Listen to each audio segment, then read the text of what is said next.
the nights are long, where they walk and I walk, they twist and I'll twist, they shimmy and I'll shimmy, they fly and I'll fly. Well, they're out there having fun in that one California sun. Well, I'm going out west, out on the coast, where the California girls are really the most.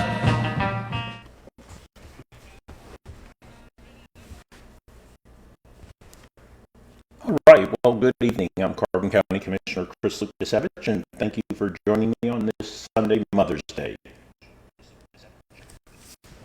In just a second here, we'll get started. I'm just finishing my startup here. And again, Carbon County Commissioner Chris Lukasevich, this is Carbon Matters live streaming. I want to wish, first and foremost, all the mothers in the audience very happy Mother's Day, and thank you for the contribution that you make to our world. We wouldn't have the world we have without you. So thank you so much. I hope each and every one of you have had a wonderful day, not simply a wonderful day, but a wonderful year, right? We should appreciate our parents every single day.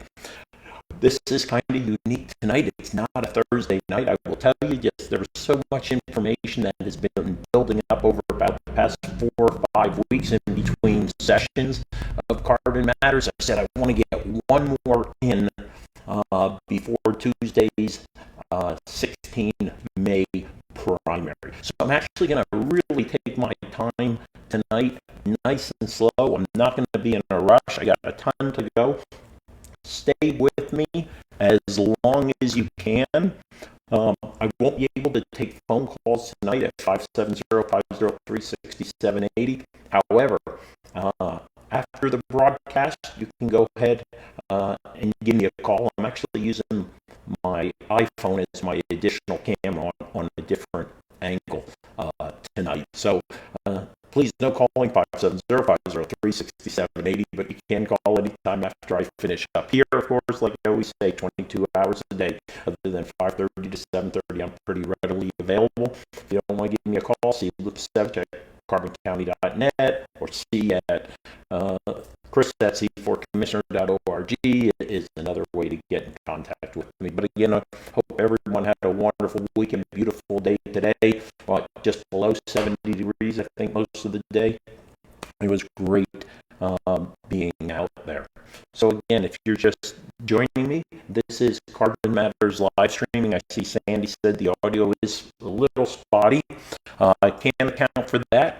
I have a high-tier service from Blue Ridge Cable running that over that fiber, that Penteledata fiber that's being used here. So I apologize on behalf of Penteledata. We really don't have much streaming here in the house at all. It's just myself. I think Maggie might be downstairs.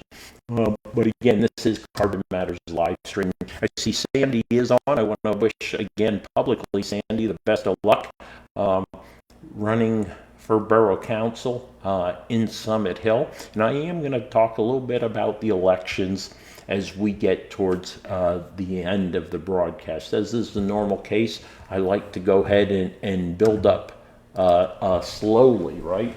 That is, kind of talk about some of the soft things first, and then kind of get into the thicker, the heavier items. I am definitely full on for Richard Branch, who's running for sheriff. I'm going to talk about Rich, his campaign, the background that he has, how it compares to at least the existing sheriff.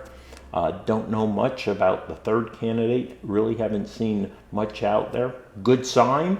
I did see he has also an advertisement in the Packard and Dip. But when it comes to background and experience, I know he did work in Carbon County Sheriff, but not much beyond that I am familiar with.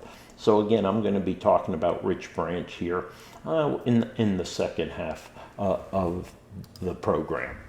All right, so let's go ahead. Let's go ahead and jump into it. As you can see, man, oh man, I have a stack of things going on, and we're going to start light and easy. You may hear Maggie come through a little bit later. She's down in our studio doing some work. I gave her the heads up that I'm going to be here live streaming here for the next hour or so. So let's start off. 27 May, got Memorial Day coming up just around the corner.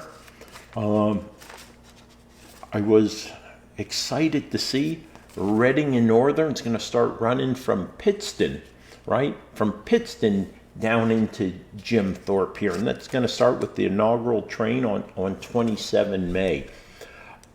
The investment that has been made on what was the Carbon County Railroad since we sold it to Andy Muller has been impressive. Well over $10 million have been invested in the 19.1 or 2 miles of Carbon County Railroad since we sold it. Now, if you recall, we sold it for 4.7, $3 million in cash, 1.7 in kind. That 1.7 million in kind has far been exceeded, by 5 times already. However, the next big thing we should see that's going to impact specifically in the vicinity of the county lot, you're going to see an upgraded crossing. I expect that'll start probably September, October, later in the year. Notice today the short train coming in on what I would refer to as Zone 5 of the parking lot. They're disembarking right there, right across from the post office. That has all been built up. The pavement coming down, that was all done by Andy and the railroad. But again, coming up, 27 May, Pittston to Jim Thorpe, another 750 to 800 folks coming into town that day. There's no doubt that, bathrooms and restaurants, places to eat, are going to be at a premium. Pocono Mountain Visitors Bureau has put in bathrooms now, portalets, year-round. We expect to see a probability of some food trucks down in the county lot, which would be the Hooven building, behind Woods Ice Cream also. So great weekend. Matter of fact, traffic is already building up these past 2 weekends. I want to talk a little bit about Machunk Lake Park, obviously near and dear to my heart. I was leading the effort from the political side when it comes to preserving and ensuring that we maintain a high quality outdoor recreational experience out there at Machunk Lake Park. And as part of that, was leading the effort to ensure that those 45 acres owned by the Canick family, Ed Canick, would be ultimately in control of the county. Unfortunately, my colleagues agreed when the opportunity presented to itself, not waiting to see the actions of Jim Thorpe Borough Council, because I was gravely concerned that they were going to allow on-lot septic system literally within a few hundred feet of Machunk Lake Park.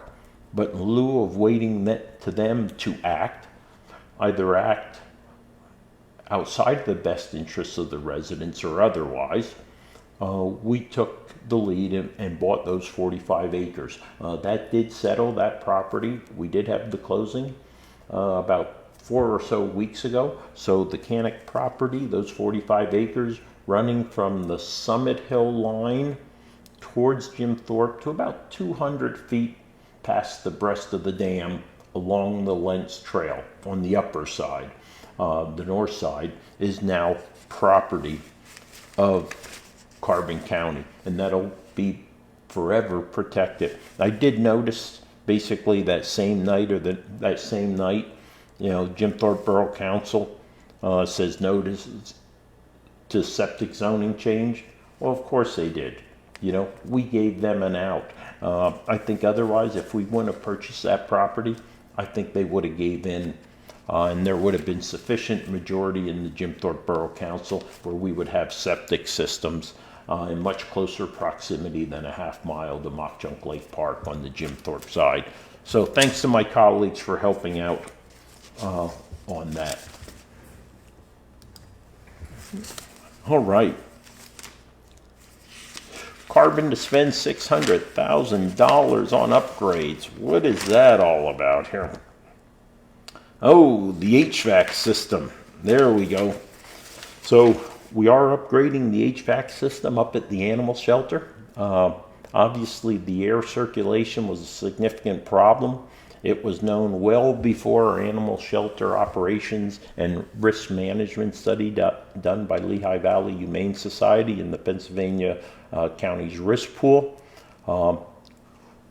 There was a Mr. Kuchta, from Nesquehoning, who had donated $10,000 plus an additional ARPA funding of about $150,000 is going to complete that project. We awarded the bid just a couple weeks ago. That project will start just around Labor Day. Of course, taking out the old AC, putting in the new AC. We want to make sure we're on the downhill side of the temperatures to make it as comfortable as possible, or to ensure it's as comfortable as possible through the transition for the employees, for the animals, and for the visitors. So you should see significant work on the HVAC system taking place come September and October up at the animal shelter. The second part of that upgrade was a grant we received from DCNR, Department of Conservation and Natural Resources, if I recall correctly. The money is actually primarily, if not all, federal money, absent the match that the county has, a significant match. We're going to be paving, and by contract, we just awarded it this past week, a week ago. You're going to see by the 26th of May, parking lot B, the boat launch B, and the bathrooms are going to be upgraded there at Machunk Lake Park. That boat launch B parking lot is in really bad shape. Now, I would say, while they're contracted to have it done by Memorial Day weekend, I wouldn't be surprised if there might be a little slide on the completion of the bathroom. If so, already talked to Dave, the park director. He'll ensure there are portalets up there until that system is replaced there at boat launch B. That's been almost literally a 3-year plus project when we started the grant process for that. So you can see how long, a seemingly simple paving project when you're using grant funds for that. All right. And matter of fact, grant helps to preserve Asa Packer legacy. I believe a large portion of those funds were going to be used for the roof. There is more maintenance that needs to be done there. Over the last couple days, I think everyone, if you're reading the Times News, has seen the issue between the Lions and the borough of Jim Thorpe. It seemed like the borough of Jim Thorpe didn't do a good job really running Memorial Hall, yet they felt they had the capacity to unilaterally run the Asa Packer Mansion without the Lions. Now, I'm not saying things couldn't be improved, more effective, more efficient, better monetizing, greater revenue pull from Asa Packer Mansion, but the Lions have been doing it right for over half a century, and I think they've been doing a pretty solid job, but not so much that they've been doing a pretty solid job. And yes, there's always room for improvement. I think the fact is, I don't know anyone who has confidence that the borough of Jim Thorpe, with its quote-unquote professional staff, as they were saying in the paper I saw, could effectively manage Asa Packer Mansion. Just don't see it happening. But again, they did recently get a grant, so thanks to all those local representatives who were responsible to help get those funds to help maintain Asa Packer. And thanks to Ava, who's the director over there, for her work preserving the mansion. All right.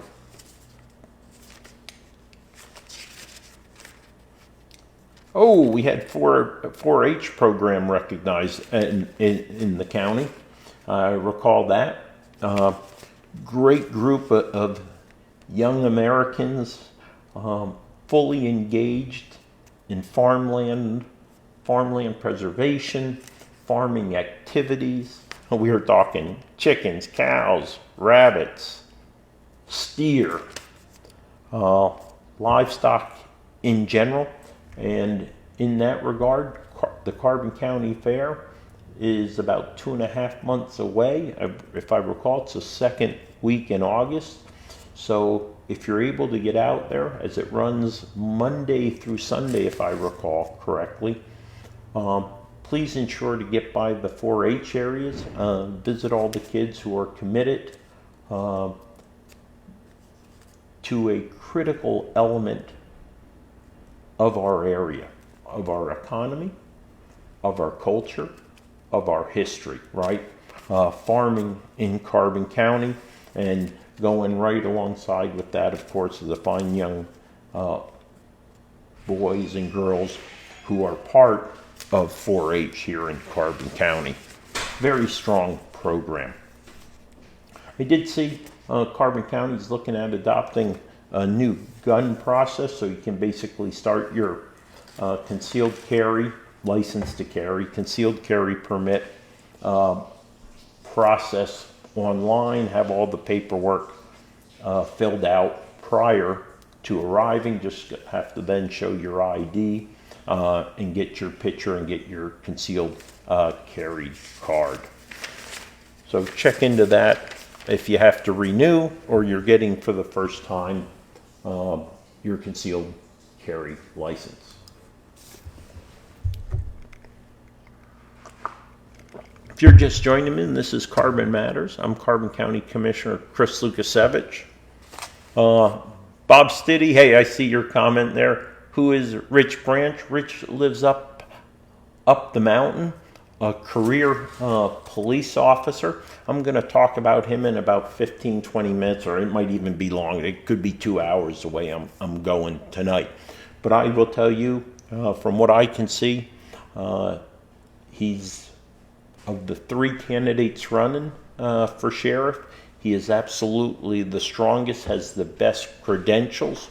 You hit Rich Branch, search him out on Facebook. He has a new page there. But I'm going to talk about Rich, one of 3 candidates for Carbon County Sheriff.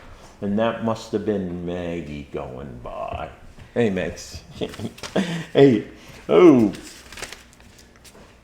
State lags forces Carbon County into $4 million loan. We've had a heck of a nightmare getting children and youth services funds. They're supposed to be paid on a regular basis, reimbursed, and it has just been a drag getting the state to reimburse. For example, the state reimbursed 80% of the salaries of our about two dozen current billets that are filled of our children and youth professionals there. Now, we did have a pretty good payment that just came in this past week of a couple $1 million, still lagging a little bit. Now, I got to tell you, part of the problem was internal also, turnover issues in the financial management realm in children and youth. But again, it looks like we're starting to get things moving. Myself and my commissioner colleagues, we had a few meetings with Department of Human Services, the Office of OPD, all right, of Development, from the state, who is kind of subordinate to DHS in regards to children and youth services, and I think we have the ball rolling. They recognized there was a lag there in Harrisburg that was creating problems for us. Oh, I love this one here, right? The number 9 mine, right? The number 9 mine got a grant for improvement. That's one of the seemingly best kept secrets, and I wish it wouldn't be so much. I know they're making a concerted effort with PMVB and Carbon Chamber to get the word out about what a first-class tour that is down into the mine.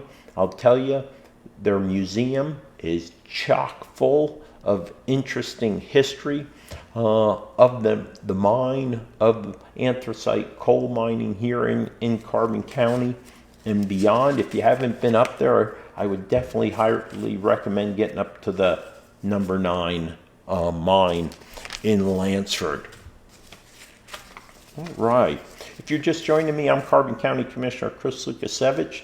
This is Carbon Matters live streaming. Yes, I know, normally it's a Thursday night. I would be here at 8 o'clock. What simply had happened was been really busy on Thursday nights, primarily doing yard work till about 9, 10 o'clock at night, truly on. Once we got out of that rain, had to be cutting the grass, getting flowers planted, things of that nature. The normal routine of spring must-do list that I have, changing air filters, water filters, all those types of things being done. So I got a little bit behind. I wanted to get all through all these articles and things and such before Tuesday's primary election. Oh, manager, and we're talking about the borough manager from Lehighton here. Complaints about new eatery. Oh, yes. Right there, the Pleasure Lounge. Who in their right mind, or who didn't, when you passed the Pleasure Lounge and Eatery on 1st Street in Lehighton, didn't know from the day one, the first time you saw that place, it was going to be problematic. And indeed, it's significantly problematic. And again, it's extremely difficult to regulate certain businesses, right? You can't necessarily prohibit their entry in. You definitely can't, unless I'm referring to, how do you create a good First Street environment with a place called the Pleasure Lounge? Just doesn't seem family oriented. Not that every place needs to be, but man, that just beckons trouble. And indeed, they had those. So I hope things clear up down there on 1st Street in Lehighton. I think you have now 3 or 4 vape shops, within a half mile, basically from the Weisport Bridge, almost all the way up to Blue Ridge Cable, right, where their store is there. Not good for 1st Street in Lehighton. That's not going to draw the people who are leaving Jim Thorpe or coming into Jim Thorpe to stop there.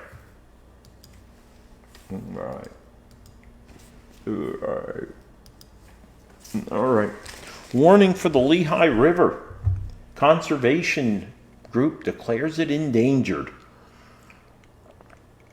I think we're going back to the 1960s, 1970s. The Nesquehoning mine was flowing into the river. And then if you read a little bit more in detail, they're really referring to further down the river, not our section of the river. Matter of fact, where did they? I think down in, basically from Allentown down are the big issue areas with the Lehigh.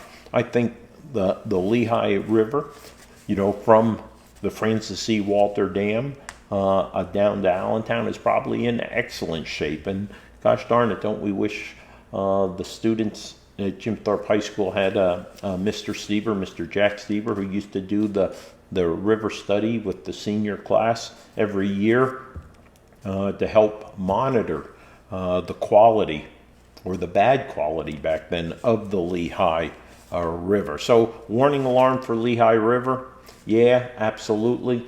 But again, we're talking Allentown and south. But again, we always have to be vigilant. It's just like being vigilant in Machunk Lake Park, right? Where the borough was willing to give away the farm there to Mr. Canick. What's no wind on the way? What's the heck's that? Oh! Resident questions Lansford equipment purchase. So what was happening there, the COG, the Council of Governments, it's a bunch of municipalities. I think we're probably about 18, 19 of the 23 who come together on a monthly basis to discuss issues of concern, common concern, and attempt to work in a collaborative way to resolve them, and also trade exchange best practices. They had a street zipper and a street sweeper and a zipper. And the zipper's for taking up a tar, macadam asphalt streets. The COG was selling that. It was too difficult to kind of rent it out because the COG has no permanent employees, right? So therefore it's extremely difficult maintaining the equipment, tracking the equipment, signing it out, signing it in when one of the communities wanted to use it. Lansford has been using it regularly, has gotten a lot of benefit out of it, and Lansford decided to buy it from the COG when we put it up for sale. However, a citizen was concerned that the actual decision was made in executive session and not during a public session. Well, that got resolved one way or another, and I simply say it from the perspective of it was legally sold to Lansford. I do question some of the way that Lansford Borough was working that particular sale and what did or did not take place in public. So valid concern was raised there for sure. Thinking about, I know Sandy had said a few minutes ago, we were talking about the audio being spotty, and I brought up, Penn Teledata. Well, the Pennsylvania Broadband Development Authority, who's responsible for the hundreds of millions of dollars that are coming into Pennsylvania for broadband development. Obviously, we had our broadband study that helped give us the state of the county in regards to broadband, the state of broadband in Carbon County.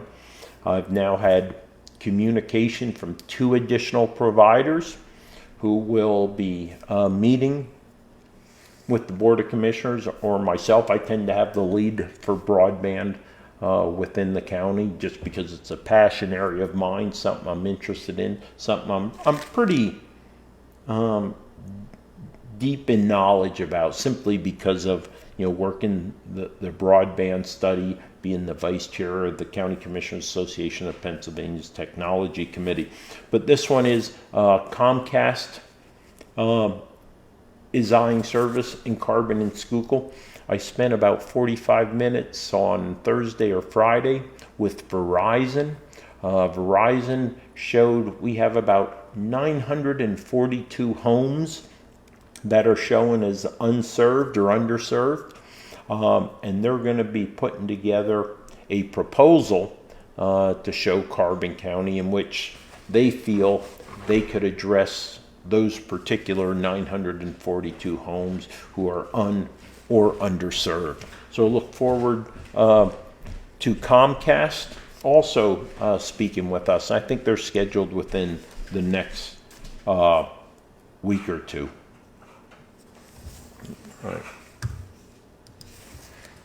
All right. Carbon County is getting tough on parking fines. Well, we did just have a recent increase in parking fines. Matter of fact, some might argue it was probably out of convenience. You're better off taking the parking ticket than paying the $12 for parking in the parking lot. I would say, yeah, that may be so, but the fact is the majority of people who come to Jim Thorpe, they have no idea if the fine is $30 or $300. So when I hear that argument that, well, by raising the fine rate, you're going to have less incidents of people not paying, I don't buy that one. You're going to make it more painful for them when they don't pay. But the fact is, it's not going to reduce people not paying. Those people who think they're going to try to get away with it are going to try to get away with it. But the fact is, we need to be out enforcing with our parking attendants, parking staff, our parking ambassadors. When I came through town mid-afternoon around 2:30, saw a parking attendant, Gary, out there. Boom, he was over there in the 76 Susquehanna lot, zone 9, down there checking license plates, right? They have a little handheld device. They can take a picture of the license plate number, and it'll check to see if they paid based upon either the kiosk or using the app. But fines did go up on there. Hey, keep in mind, if you're a Carbon County resident and you have set an appointment with all the departments under the Board of Commissioners, all the row offices except the district attorney and prothonotary, don't know why they're not participating. You know, I think it's inconsiderate of the citizens of Carbon County, but take that up with Kayla Semmel and the prothonotary. And consider that when you go to vote on 16 May. You know, we made the opportunity available to all row offices, the courts, and the 21 departments or function areas under the Board of Commissioners, and all but Mike Greek and Kayla Semmel offices are participating in 2 hours validated parking. You call the department or row office, you said, I'd like an appointment to come and do X, I don't know, get a license of small chance from the treasurer's office perhaps. They will give you a code, you go to and they'll give you specific instructions of where you can park, zones 1 and 2 in the main lot or right there on Lehigh Avenue. You put a code into the kiosk, you get 2 hours of free parking.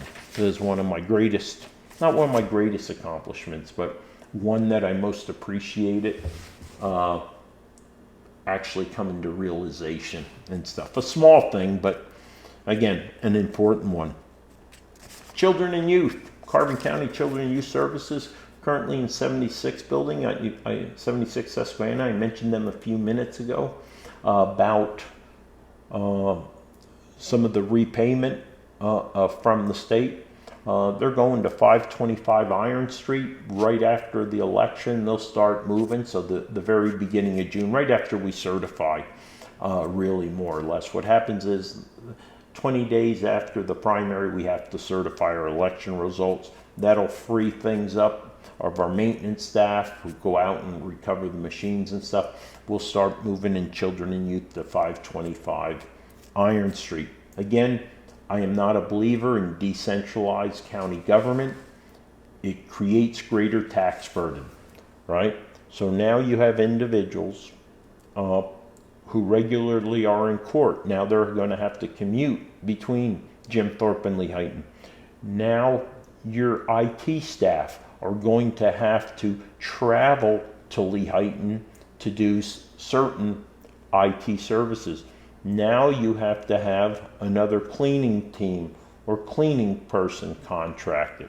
Came in, what, about $40,000 a year to have cleaning a contract. Now you have to have another sheriff, right? Well, I don't believe in decentralized government. And so, well, but Chris, how would you solve that? Well, we had the issue, 410 Center Avenue, the Jim Thorpe Area School District office that Rocky and Wayne ended up, Rocky was always against, and Wayne pulled out after the deal was sealed. And that office was going to be our human services building. Yet, having about 4,000 to 7,000 square feet additional for expansion. That would have been children and youth, aging, and workforce development would have all been in there. All right. So, Carbon County is testing election equipment. That was a few weeks ago. We had the responsibility, as we do every year, to test all the equipment. We had technicians come in with our staff, and they ran good ballots, bad ballots, torn up ballots, misprinted ballots. All types of ballots were run through the machine, ensure they were catching errors or problems, they were tabulating correctly. It's the LNA, logic and accuracy testing, It worked extremely well. We had no issue with any of the voting. We had not a problem with any of the voting equipment. All of it was working really well. And we always also test every single piece to include that which we have in spares in case there's an issue on election day. So good job with Jen, Jill, and Jane. And then our part-time staff down there also, or seasonal staff.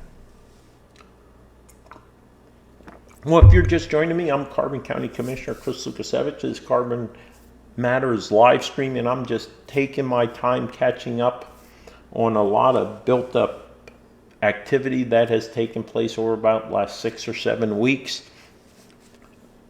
Normally it's a Thursday night. However, the pile was getting a little bit too high at my computer area, so I said I needed to jump in before the election because there's going to be a lot to talk about, even though there's only a couple contested races at the county level. But interesting, at the municipality level, there's a few good races out there that we want to be talking about over the next couple weeks once those results are certified by the county and its election board. Election board, by the way, myself, Ron Sheehan, and Jerry Dodder. And if you're an election judge tuning in tonight, on Tuesday, Ronnie, Jerry, and I will be out running around visiting, speaking to the judges of elections at the different polling places just to get a sense of how things are going. So, carbon mulling a blight fee on deeds. Yes, we are.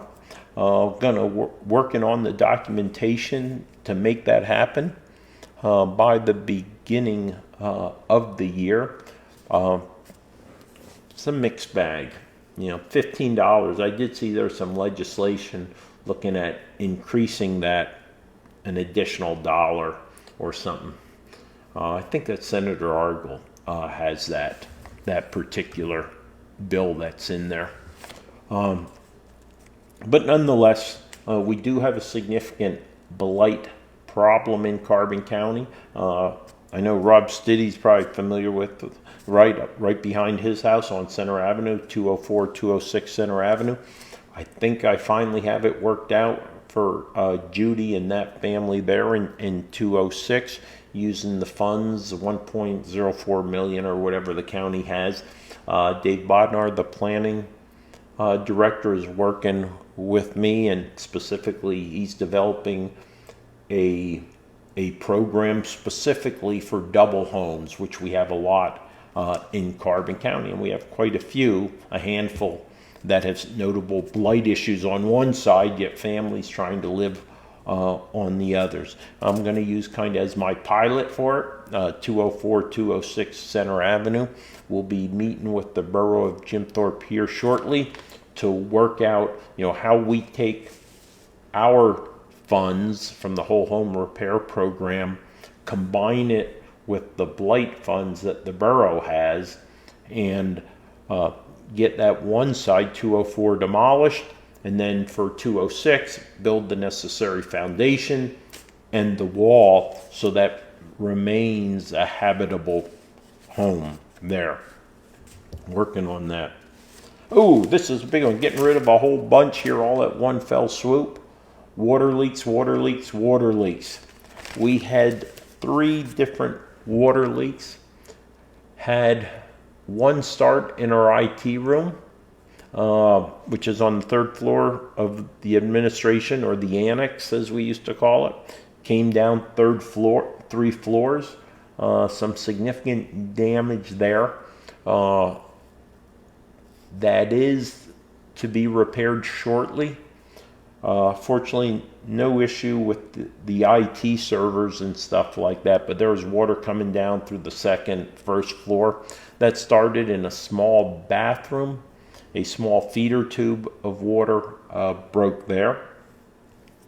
Then we also had down in 44 Susquehanna, our new building, we had a sprinkler head a piece actually broke, seemingly copper piece broke, brass, excuse me, I believe, broke on a head. That was in the storage room for the chairs and tables for the conference room at 44. So we had water all through that building on the first floor. Had some cardboard in that ruin, some carpeting and things of that nature. So that was our second leak. That was a pretty significant one.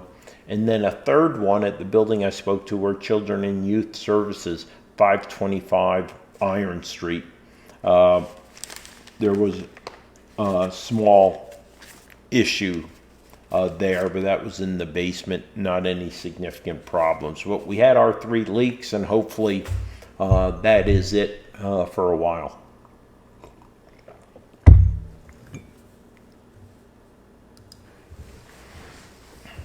All right. Season passes available for Machunk Lake Park. Man, that's such a bargain. If I recall correctly, once the season starts, it goes up to $40, I think. I mean, regardless, a season pass for 4, dirt cheap for county residents. We did take it up to $150 for non-county residents. Memorial Day weekend, the Thursday before Memorial Day weekend, I'll go ahead and give an update on number of season passes that have been purchased. Last year it was 477. I can't recall the actual breakdown, but the majority, 4/5, so around 400 or so, if I recall, were from county residents, and then less than 100 from non-county residents. But we definitely have some recurring non-county residents who purchased them. That brings up the beach bus. Let's call it the Summer Saturdays bus route, which includes a purposeful stop at Machunk Lake Park. Seems like Rocky doesn't think a 12-year-old should be getting on a bus going to Machunk Lake Park. Afraid we'll be doing babysitting out there at Machunk Lake Park, I guess, with the 12-year-olds. The fact is, 12-year-olds can walk to Lehighton Pool. They can take a bus to Lehighton Pool. They can walk to Palmerton Pool. They could take a bus to Palmerton Pool. They could walk to Weatherly Urana Park, or they can take a bus to Urana Park. And they could all do it in carbon transit. So why not Machunk Lake Park for Nesquehoning, Summit Hill, Lansford, and Jim Thorpe? Think about this. Nesquehoning, Summit Hill, and Lansford, right? The highest density of low to medium income families. Why shouldn't we provide them affordable transportation opportunities to Machunk Lake Park? Now, so if it's not 12 years old, and this is what even the Pennsylvania Risk Pool, our liability insurance folks couldn't tell me.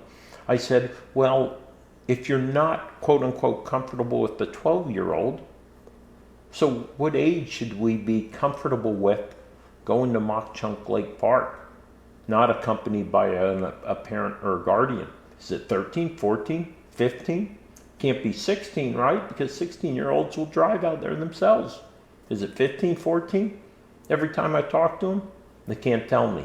Rocky can't tell me. Our liability insurer can't say what is the sweet spot of age. Well, it isn't simply age. We know that. It's partly maturity. Partly parents feeling their child is sufficiently responsible to be there with their friends in the summer. You know, those 15 Saturdays which make up the summer season.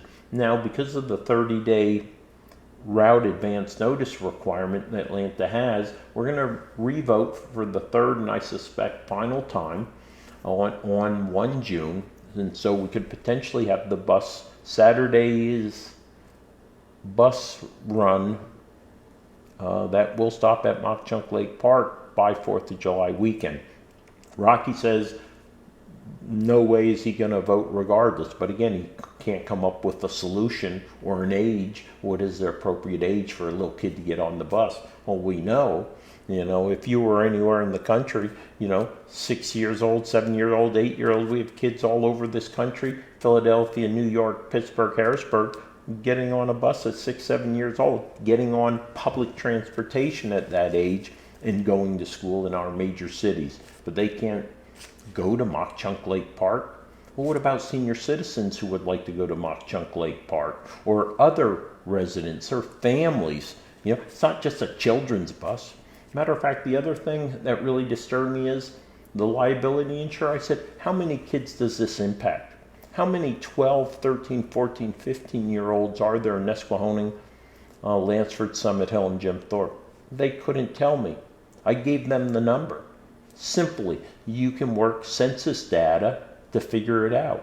Or, you know what's even easier? You call Panther Valley School District and say, how many children do you have between, let's say, 12 and 15? So let's say 7th grade to 10th grade, for example.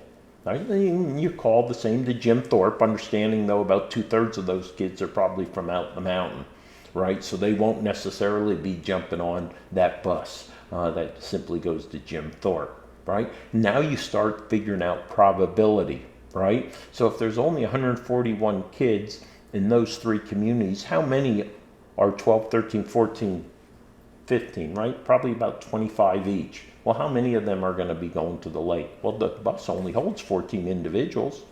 There's only 2 runs to the lake to drop off, about 10 in the morning and about 1 or 2 in the afternoon. The last run is to pick people up. So again, I don't see the risk. I think there's sufficient protections and safeguards in place. The big concern seems to be when we have swim at your own risk, and I would agree with that. And so again, what's going to happen is we'll make an announcement on social media, on our Facebook page, our website, and even the bus driver. If a seemingly young kid shows up, the driver will go ahead and inform the parent or the kid that it's swim at your own risk. And again, that will be a safeguard. And also the bus drivers are authorized to check for IDs if a kid looks young. So you don't want a 9-year-old getting on the bus, let's say. We set the age at 12, and we made unaccompanied also age at Machunk Lake Park is anything under 12, you have to be accompanied by adult or guardian or responsible person. So it could be your big brother, big sister, and stuff like that.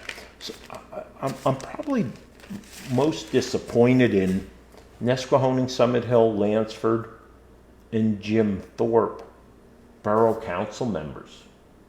Shouldn't they be advocating for a bus route on Saturdays that goes by Machunk Lake Park for their residents? And I guess, is it the fact that they all have convenient transportation? They don't have kids of low, moderate income who don't need low-cost, reliable transportation to have a day out of the house, a day off the devices. I'm as disappointed with our elected officials in these 4 communities almost as I am disappointed in Rocky and Wayne. And I'll tell you what Wayne is doing. Wayne voted with me to table this until 1 June so PCOR, Pennsylvania County Risk Pool, our liability insurer, can help maybe come up with some additional safeguards that we could implement. But I'll tell you what, he's risk adverse. So is Rocky. Completely risk averse. And without risk, calculated risks, there's never progress. So my vote is Wayne will vote against it on 1 June. But let me tell you, every vote at the table, commissioner's table, comes at a cost. And you know what? I'll use it against them. I will shame them when it comes to election season in October and November, that they failed to look out, truly, in my belief, for the best interest of the families, the children, and others to have reliable, safe, regular Saturday transport to Machunk Lake Park. Probably never been more frustrated in my 3 years and 5 months as a commissioner than with this issue. Not that we shouldn't be considerate of safety, but again, I'm about raising boys into men, girls into women, giving them increased level of responsibility as they mature. And I'm willing to accept some level of risk. Matter of fact, interesting, the risk pool, Pennsylvania County Risk Pool liability insurer said, well, you had 2 drownings in Machunk Lake Park, right? I said, well, what ages were those drownings? Were they 12-year-olds? Did they occur at swim at your own risk days? Right, they couldn't tell me. Of course I know, right? Never ask a question you don't already know the answer to if you can help it, right? But again, these are the same people who are going to assess risk, yet they don't have the data or the facts themselves. Very disappointed. Oh, starting to run. Hey, so starting to get into some election stuff here. All right, let's switch the camera. All right. I just love playing with the camera angles. I don't know if it matters. It switches things up just a little bit. Oh, hold on.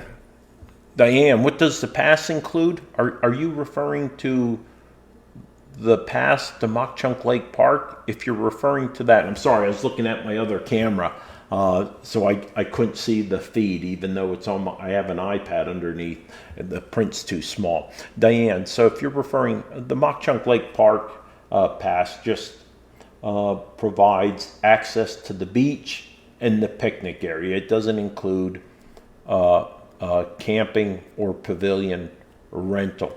We're going to charge $2 each way to Machunk Lake Park, so it'd be $4 round trip to Machunk Lake Park with the beach bus, which obviously, not obviously, but it's funny to hear the liability insurer say, well, maybe if you just change the name of it, you know, thinking that was going to make it safer, but they're really looking at liability. When you say the beach bus route, it's a route specific to the beach and people will be enticed to get on it. Well, I do want people to be enticed to be on it.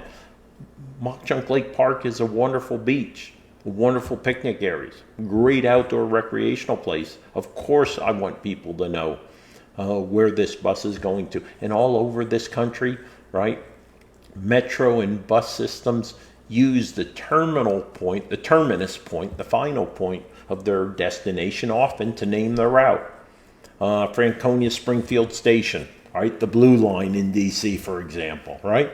So the end of the line for this route is the beach. But again, you know, just to get them off my back, to be honest, I'll be more than happy to use my newest term for it, the Summer Saturdays bus route. You know, who knows? All right, so let's start talking a little bit about the election stuff. If you check my Facebook page, I did post the 300-word letter to the editor I sent to the Standard Speaker in Hazleton, the Times News, and then up to Seth, who does the Journal Herald papers. He's done the Penn Kidder and the Journal Herald. That's published in Weatherly. I talked about 3 issues. You know, the first one, I'll always go ahead and emphasize the fact that, you know, we can continue to face the burden of the county code on our shoulders, which doesn't allow us to organize county government here in Carbon in a way that ensures that we can confront unique local problems with local solutions, our local work ethic, and speed at which we can operate. It kind of hamstrings us. But really the 2 things that I really want to talk about in that letter to the editor, and the Standard Speaker did say they're going to publish it. Haven't heard back from the Times News. If they're going to publish it, they're going to publish it Monday night. You know, that's probably one of the least read newspapers. But again, that's why I push it out on social media. And I also did a few-minute video of it, probably a 400 or 500 word version of that. It was titled, "If the candidate stinks, don't waste the Sharpie ink," something like that. And I'll talk about that in a minute. But too few candidates, right? We just don't have the competition. That was my big concern coming up. For example, the commissioner's race this year right now, 2 Republicans and 2 Democrats. And that's what you vote for. 2 and 2 go into the general election. So there's really no competition. Those two and those two Democrats, 2 Republicans, are advancing unless a third-party candidate steps in, right? Sometime between now and 1 August. We'll see what happens there. You never know. We know Jerry Strubinger in 2019 ran. And interesting, in 2019, if I recall, you had 3 Democrats and at least 5 Republicans running. Well, you had Jason Fry and the guy from Lansford. You had me, Tommy, Wayne. So you had 3 and 5. So there's a lot of competition there, you know? So it gave people a choice. This year, you just don't have that. And that's unfortunate that we can't get more folks running. I think part of it is Wayne continuing to be selfish, and him not stepping out. He's a career politician. That's a fact. You know, he's a career politician. I think he's being selfish. If he would have stepped out, I think others would have likely ran. And we need younger, more energetic, more forward-thinking commissioners than we currently have. And again, I think it's selfish of him to run again, for his 6th term or some crazy thing. You know what? You need new blood, you need new ideas, and we need him out. I truly believe that, you know? But here it is. Rocky seeking re-election. Hey, Carbon County Commissioner not running in the primary.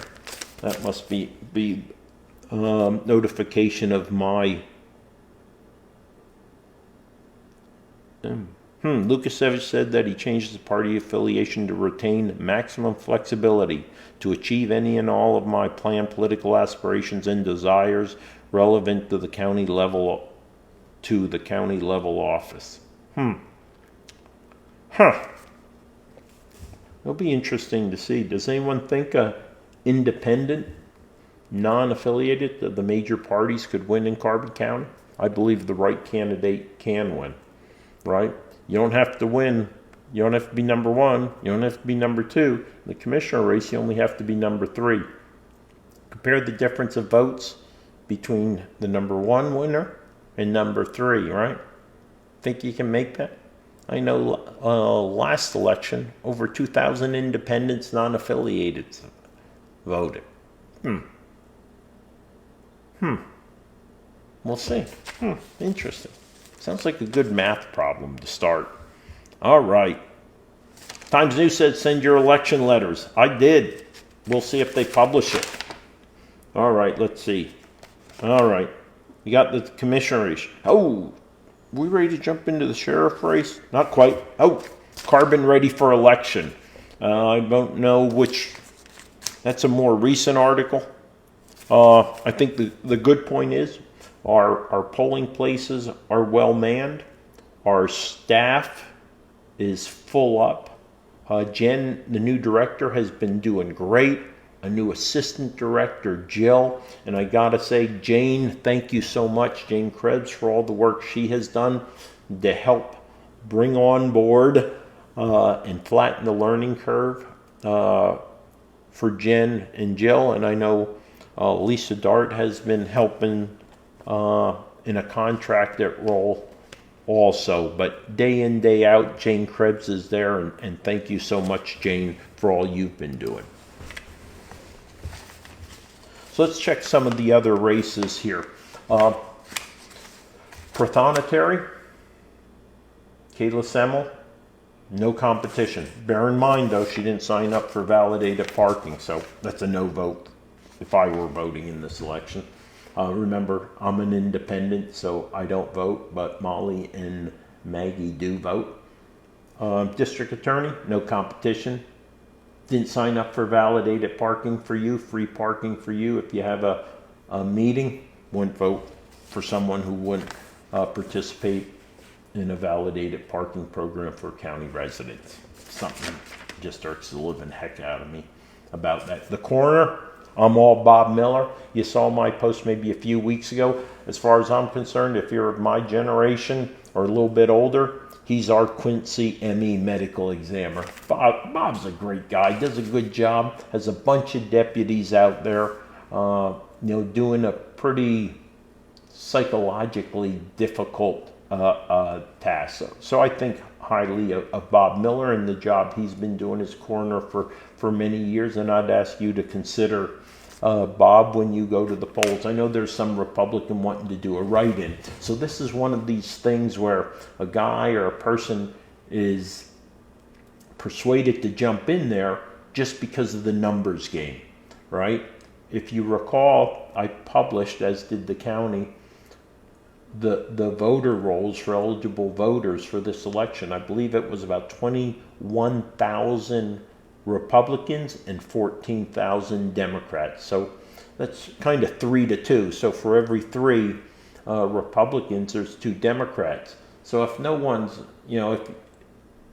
if only a Democrat were running, like in the coroner's office, and you run on the Republican ticket, you have a fairly good chance, just because too many voters will simply go in there and circle in the dot or fill in the dot for a Republican without even thinking or being informed about the position, the stance, the experience, the background, the education, the training of the individual. Drives me crazy, uninformed or low-informed voters. Probably the most contested race, second to the sheriff's race, is the magisterial court, which covers primarily Lansford, Summit Hill, Nesquehoning, East Penn Township, and is it part of Mahoning or Franklin out there? That would be district number, hold on, let me see what number that is.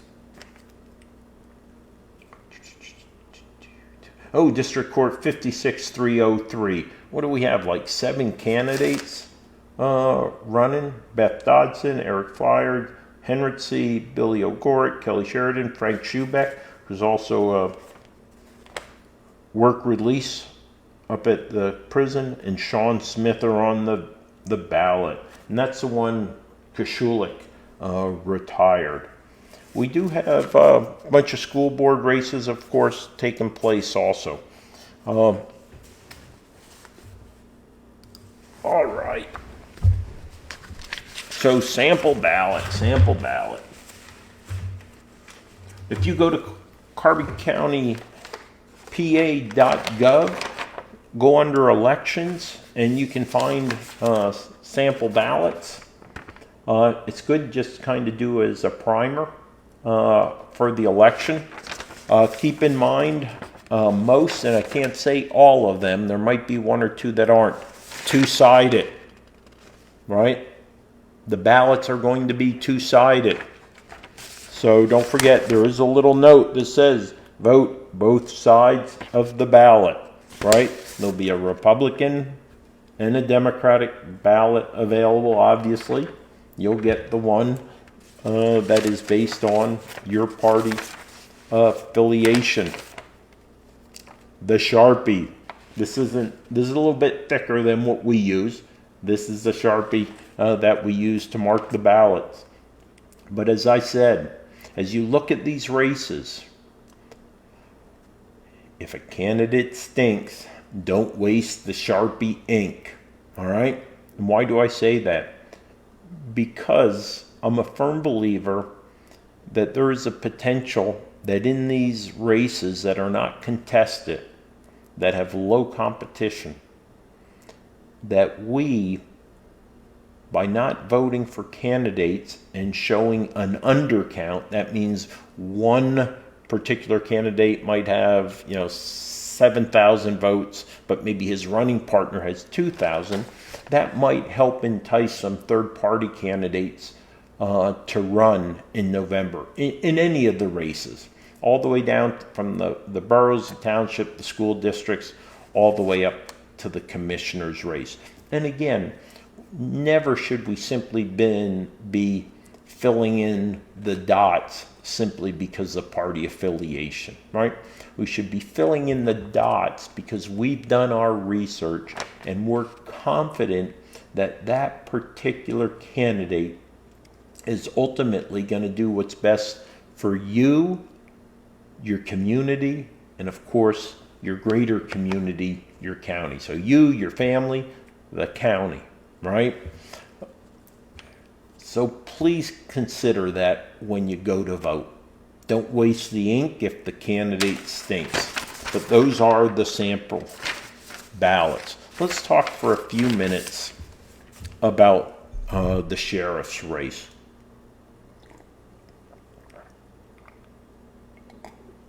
Our local election, yep. Yeah, absolutely get out there to vote. I think what you're going to see, Diane, is I think we've had, and again, don't quote me on this, and I'll find out on Monday when I go in. I thought we had around 1,500 or so folks who've done mail-in ballots already. Voter turnout, what can we expect? 25, 30%. I think you're going to see number a little bit higher than what we accustomed to see based upon the fact that you can do the mail-in ballots. It's so easy now. It's much easier. So I expect our numbers where maybe they'd be in the 20, 22, 23%. It's highly likely, even though it's not a highly contested race, except for really the sheriffs that won magistrates races and maybe a couple at the local level. The fact is, I think we still might see, even with voter apathy, we might see some pretty good numbers out there. Again, just because of the convenience of voting.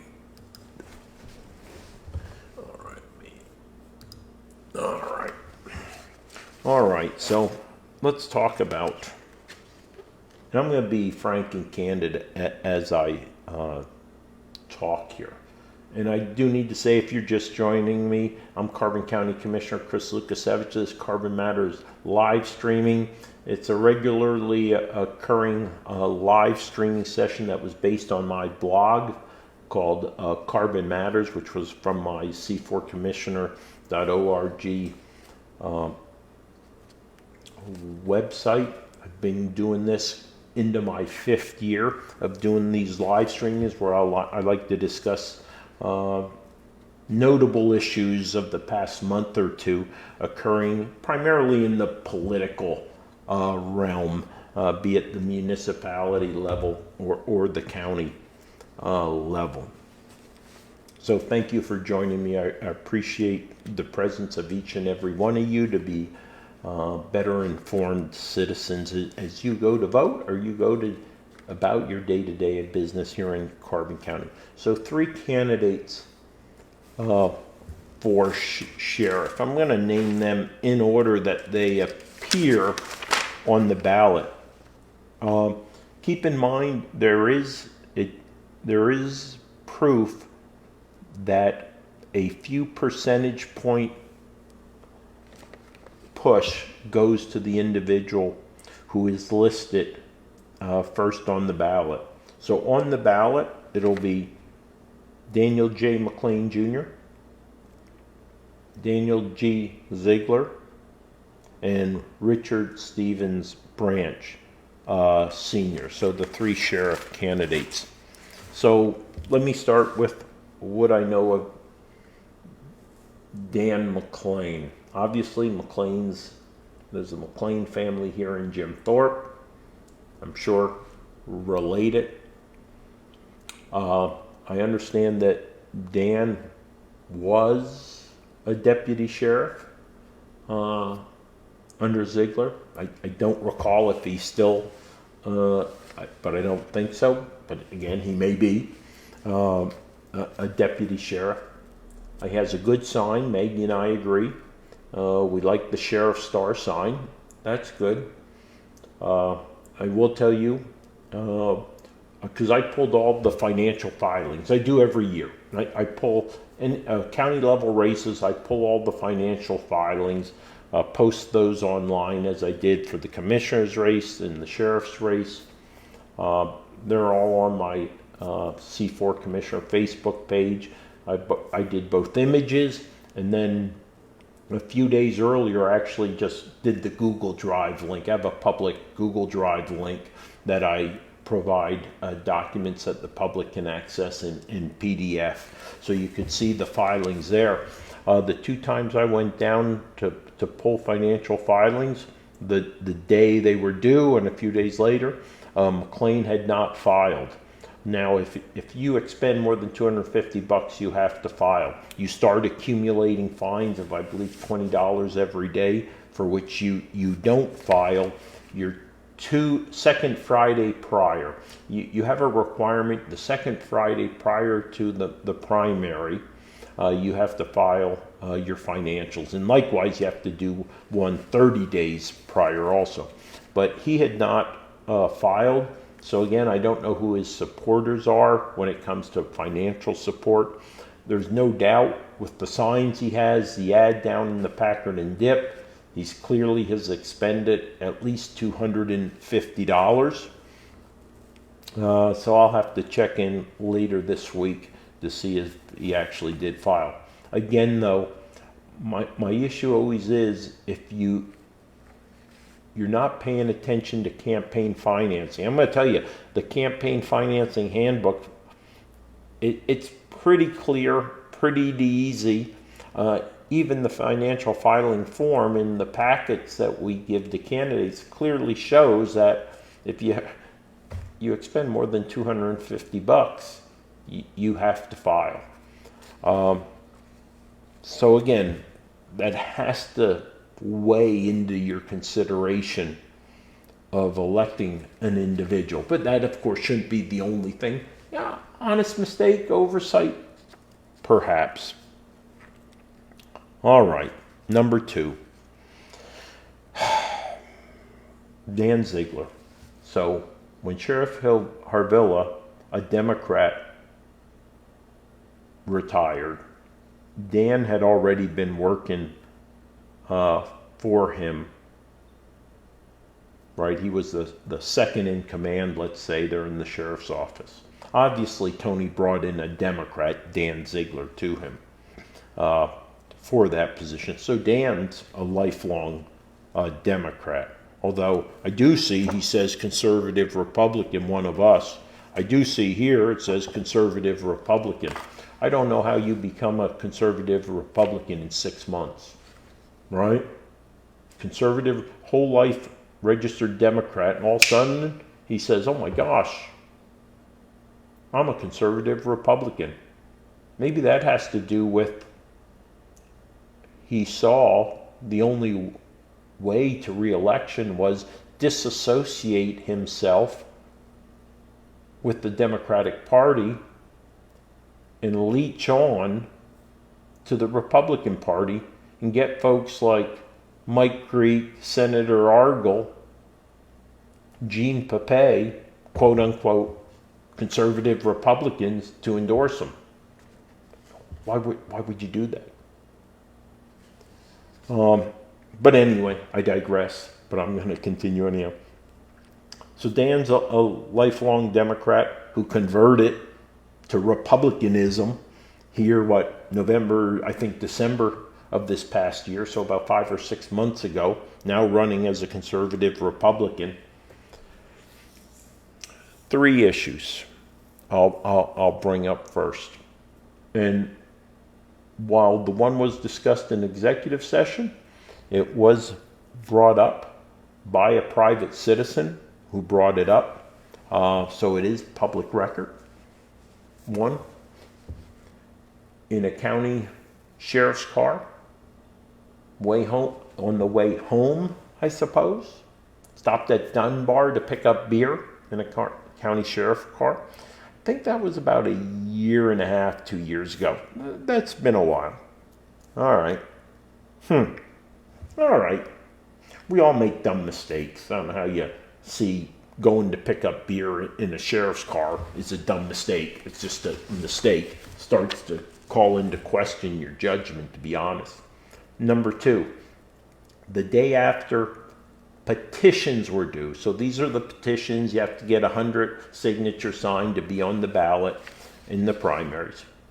The day after, I think it was around 9 March, if I recall correctly. I'm down in the elections office doing a little video down there, and I was collecting copies of petitions. I always collect commissioner races and contested races at the county level, petitions, look and see who their supporters may or may not be. Again, it's all part of the analysis, knowing your enemy.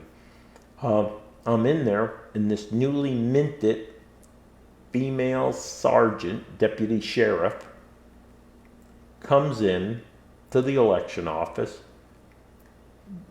The sheriff sent me down here to pick up copies of petitions, and basically opposition petitions.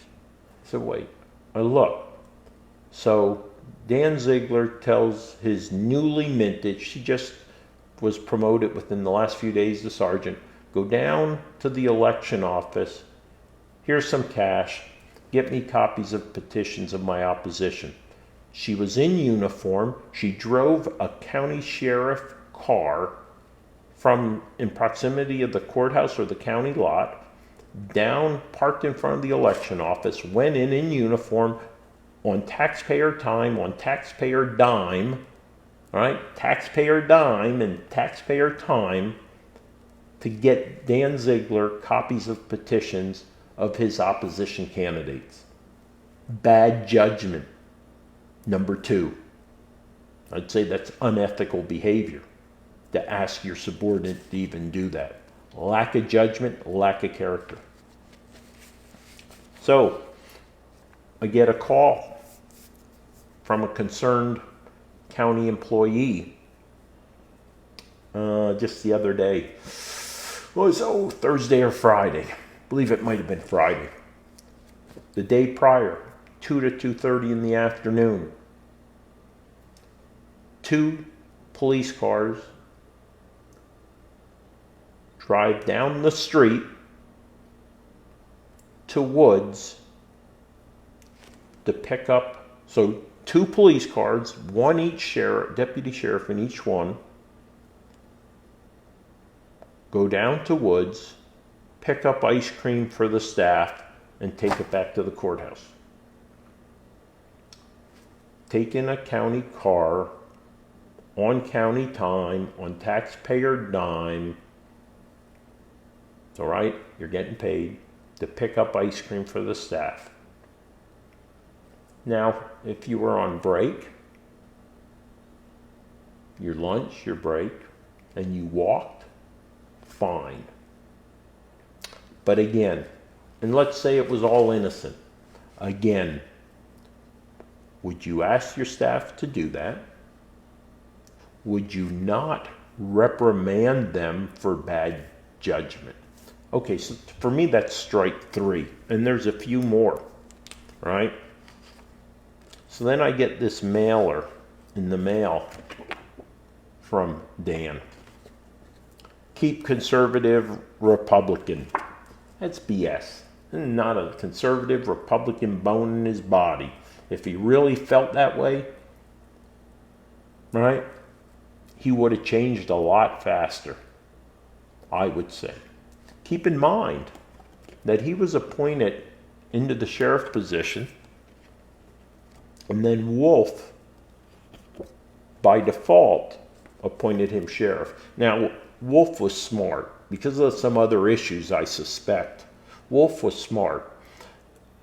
What happens is, if in X number of days the governor doesn't appoint, it automatically takes place, his assumption of sheriff. So he really wasn't appointed by Wolf. It occurred by default. Wolf took no action after the Democratic Party recommended Ziegler for sheriff. the Democratic Party, right?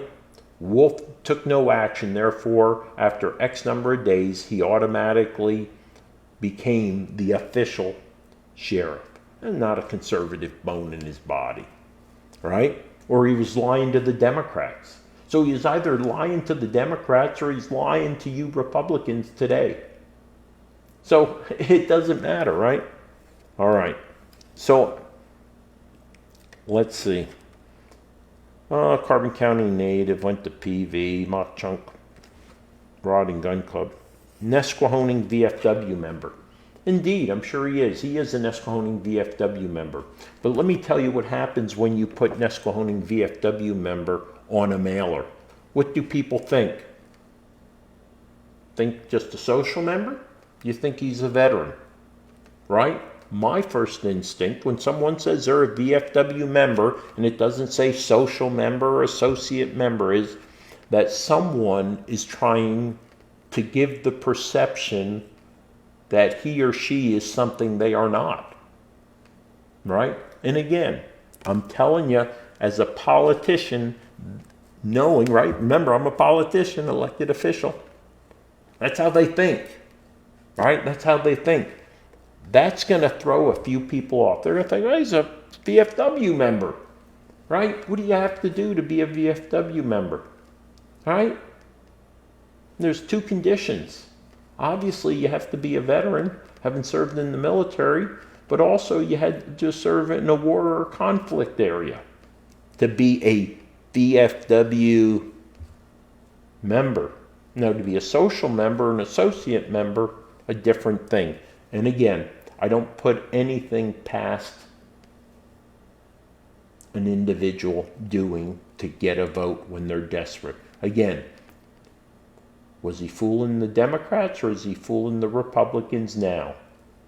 He's being deceitful. So there's at least 5 strikes on Dan Ziegler. And again, do your homework. So let's talk about Rich Branch. I feel very fortunate that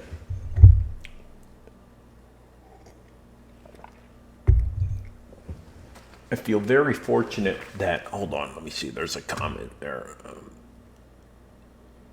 Yeah, Santos from New York, he's getting hammered, Marianne. Hi, Marianne, hope you guys are doing well. Yep. Hope you and Larry are doing well out there. Oh, yeah, Santos is finally getting hammered. Oh my gosh. Oh, what a terrible candidate there. Just lied about seemingly everything. So, Rich Branch. And again, I've always said before this campaign season start, I would help and assist any first-time candidate of any party, with the exception of socialist or communist, right?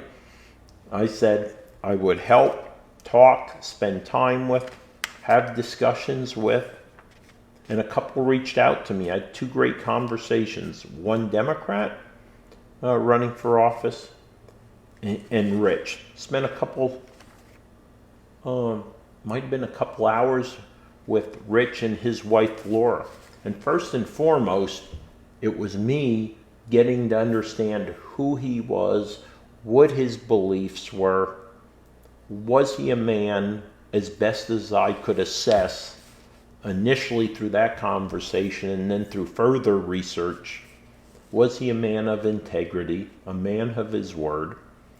Did he have the experience, the training, the education, the demeanor to be a sheriff in Carbon County, to be a sheriff in Pennsylvania? Because understand, sheriffs in Pennsylvania are officers of the court. They're not like in Texas, they're not like in Arizona, California, or other places where their authority is of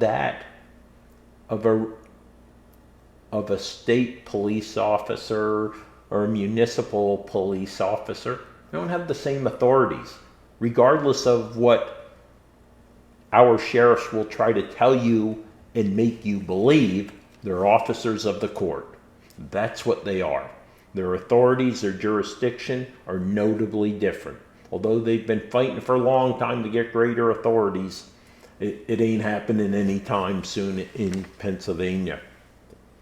I did note, it's interesting, I saw, I don't know if this was Rich's mailer or his door hanger. So here's something, right? And I will say first and foremost, I like the fact that Deputy Sheriff, Chief Deputy Sheriff Joe Hager, a good man from Jim Thorpe, endorsed Rich. I would argue that Rich is, and I believe that he is the most qualified, experienced candidate for sheriff.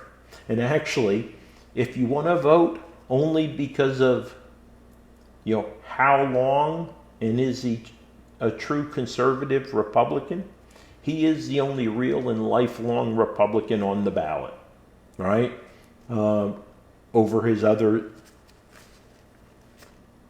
opposition. So if you just want to vote on an individual because you believe he is a core, or to the core, a Republican, this is the guy. And he has dedicated his life to his community, right? Rich has over 38 years of law enforcement experience, 20-some years being a firearms and training instructor, accident investigation, right? Personal dignitary protection. So he runs the gamut through his career to include managerial positions. Rich is a true blue police officer. His blood runs blue. And I'm not simply talking the part of the blood or portion of the blood before it's oxygenated and turns red, right? He is pure to the core officer of the law.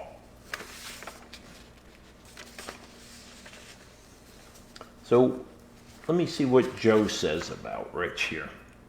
Through my years, I've never seen a candidate for sheriff with the law enforcement education, training, and experience as Richard Branch Sr. I would agree with that. Think about our last I can think of 3 sheriffs. Horchak, Notestein, Harvilla, and now Ziegler. Not one of them had the credentials that Rich Branch has, no doubt. His experience ranges from patrol officer through supervisory positions up to including management positions, all in LEAs, right, law enforcement agencies. Every promotion or advancement in his career was gained through hard work, attention to detail, and qualifications. I have no doubt about that. Now, Rich lives right up here on the mountain. Man, he was impressive. Smart, intelligent, had a great conversation with him.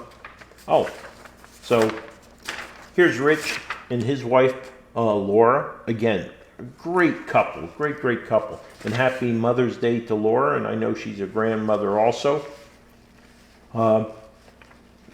There's Rich. Right? You have a mustache like that? That's a police officer, huh? Good on Rich, right? Son of a gun. There's something about bald men who are just good candidates here, is what I'm going to say, you know? So look, again though, I'm not trying to convince you to vote for him.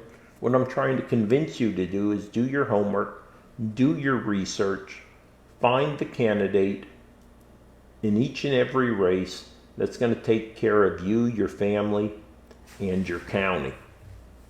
If you already voted, I hope you did take the time to make the best choices possible and weren't simply, you know, hanging out, wasting the Sharpie ink or whatever you used to fill it in, those dots.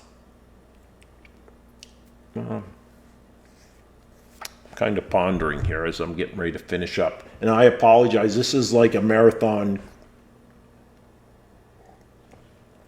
This is like a marathon session here tonight, but I told myself after I got back from stealing one of Rich's signs. I did. I pulled it off the road. I'm going to take it back up. The fact is, another candidate has blocked Rich's sign coming down on 903. So I said to myself, I'm going to go ahead and get Rich's sign, move it into a better position, because another candidate put it about maybe 3 or 4 feet in front of his, so it couldn't be seen anyhow. So I said, well, I'll go ahead, grab the sign, reposition it, but before I do, I'll go ahead use it here tonight. So 7 a.m. Tuesday morning, 16 May, the polls open. They'll close at 8 o'clock. Do your research. If you support a candidate, obviously fill in that dot. Talk to your friends and neighbors, ensure they're doing their research. And again, I ask you,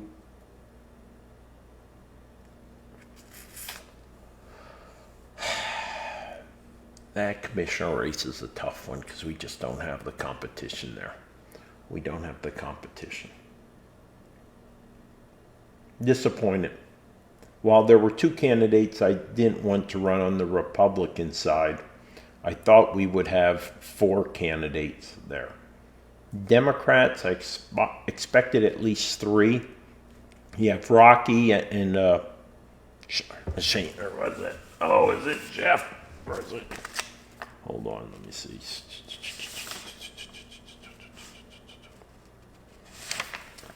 Oh, dang, this guy comes to the meetings. Okay, yeah, Jeff Schneider. Rocky, obviously, from the Democratic side, Rocky's going to get it.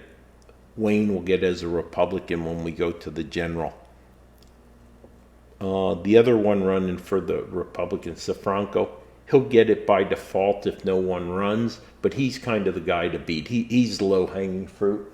A good, solid candidate could beat him. I don't think the Democrat has what it takes to beat him. No, I'm going to leave it at that. Again, I'm going to let you guys get out of here. I'm going to get out of here. I got to go take Rich's sign back up onto a place I have picked out on 903. I hope you have a wonderful evening. Thank you so much for joining me this evening, even if it was just a few minutes. Diane, Sandy Lee, Mary Ann. I see a bunch of others, boom, boom, boom, who have jumped in and popped out, in and out and stuff like that. Have a great evening. Carbon County Commissioner Chris Lukasiewicz.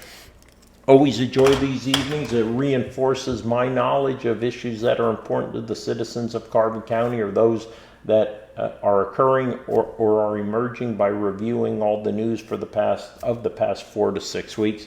I'm going to go ahead and sign off here and say good night. Happy Mother's Day to the mothers out there, Sandy Lee, Diane, Mary Ann, the bunch of others out there. Hope you guys had a wonderful day. You deserve it. Take care.